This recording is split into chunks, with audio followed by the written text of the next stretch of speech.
এইসব ডাক্টিং যখন জয়েন করবো 300/200 কে সম্পূর্ণ স্ক্লিপ দিয়ে জয়েন হয়। যখন দেখবে ডাক্টিনের সাইজ ছোট তখন S40 C40 দিয়ে জয়েন হয়। যখন ডাক্টিনের সাইজ 1400-র উপরে যায় তখন অ্যাঙ্গেল ফ্রেম লাগে। 1400-র উপরে বলতে তোমার 750 মানে 1 মিটার আছে, 1 মিটার বাই 800 আছে, অ্যাঙ্গেল ফ্রেম ইউজ করতে পারি। বড় সাইজ হলে অ্যাঙ্গেল ফ্রেম ইউজ করে থাকি। অ্যাঙ্গেল ফ্রেম বলতে বুঝতে পারছো, লোহার যে অ্যাঙ্গেল ফ্রেম হয়, অ্যাঙ্গেলের ফ্রেমটা বসিয়ে যেটা হোল করা হয়, ওই ডাকটা ফিক্সিং করতে গেলে আমাকে নিতে হবে কি, গ্যাসকেট নিতে হবে, নাট ওয়াশার নিতে হবে, স্পানার নিতে হবে, আর একটা সেন্টার পাঞ্চার নিতে হবে, ছোট মতো সরু মতো, যাতে হোলটাই ঢুকিয়ে অ্যাডজাস্টমেন্ট করা যায়, প্লাস ভাইস গ্রিপ নিতে হবে। ভাইস গ্রিপ এই জন্য নেওয়া হয়, কোনো জিনিস একটু যদি গ্যাপ থাকে, হোলের যদি কোনো রকমের একটু ডিস্টার্ব থাকে বা অ্যাডজাস্ট করতে পারছি না, তাহলে ভাইস গ্রিপটাকে ধরে চেপে রাখার জন্য আমরা ভাইস গ্রিপটা ওই জায়গায় ইউজ করতে পারবো, ব্যবহার করতে পারবো। অ্যাঙ্গেল ফ্রেমের কাজ তাহলে বোঝা গেল। C40 S40 তাহলে বোঝা গেল।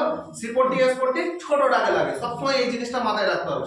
C40 S40 সবসময় ছোট ডাকে লাগে, আর বড় ডাকে অ্যাঙ্গেল ফ্রেম লাগে। অ্যাঙ্গেল ফ্রেম বড় ডাকে লাগে আর ছোট ডাকে S40 C40 লাগে, বোঝা গেল। এবারে আমার মেন ডাক্টিং যাচ্ছে, ওর থেকে ব্রাঞ্চ বের হবে। মেন ডাক্টিং থেকে ব্রাঞ্চ বের হবে। মেন ডাক্টিং থেকে যখন আমি ব্রাঞ্চ বের করছি, আমার ড্রয়িং হিসাবে, আমার যে ড্রয়িং এর যে রিকোয়ারমেন্ট আছে, ড্রয়িং এর আমার বলছে যে এখান থেকে আমার ব্রাঞ্চ আসছে, তাহলে হরেক ব্রাঞ্চে একটা ব্রাঞ্চে সুকলা লাগবে, একটা করে সুকলার লাগবে। যদি সাইডে আমার দেখায় যে 10টা সুকলার লাগবে, 10টা আমার ব্রাঞ্চ বের হয়েছে, তাহলে আমি প্রত্যেকটা ব্রাঞ্চে একটা করে ভিসিডি দেবো।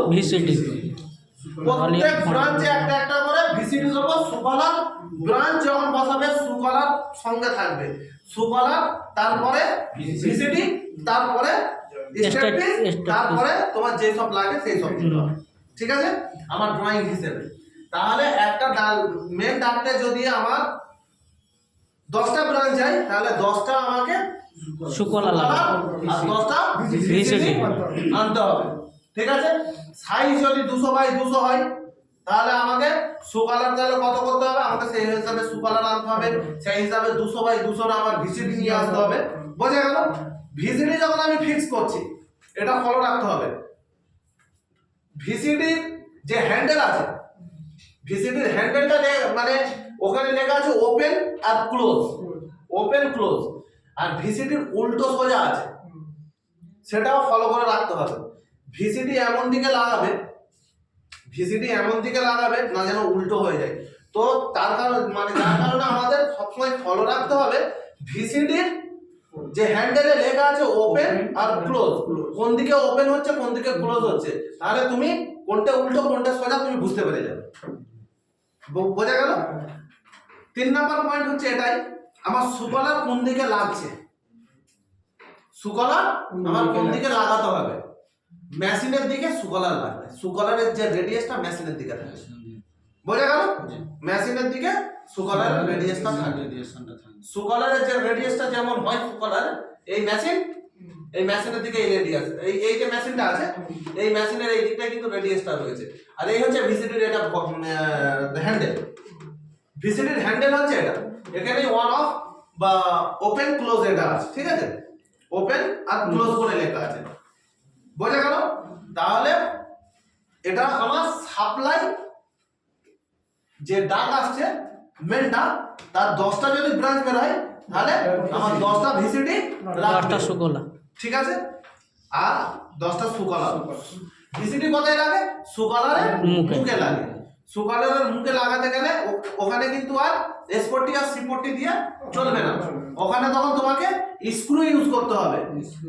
আর সুকলারের মুখে যেটা আছে, যে সুকলারটা যেটা লাগাবে, তখন এই সুকলারের এই যে মুখটা আছে, এই মুখে তখন তোমার ডাকমেট লাগবে।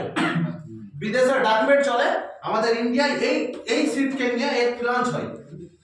এর ফ্লাঞ্চ হলে এই ফ্লাঞ্চে বরাবর আমরা স্ক্রু করে ওকে সাঁটিয়ে দিই। একে স্ক্রু করার জন্য আমাকে গ্যাসকেট লাগাতে হবে। গ্যাসকেট লাগিয়ে দিলাম।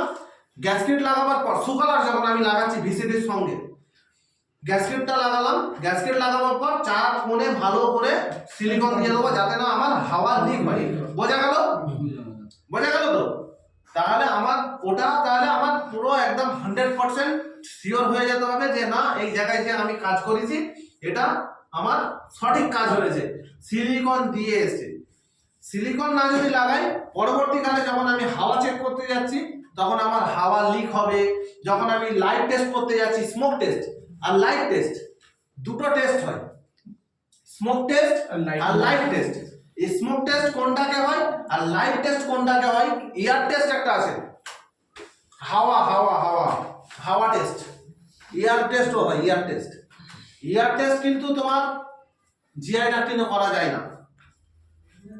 কেউ যদি করে সেটা সাইটের ইঞ্জিনিয়াররা করতে পারে, কিন্তু এয়ার টেস্ট আমরা ডাক্টিনের এতে করি না।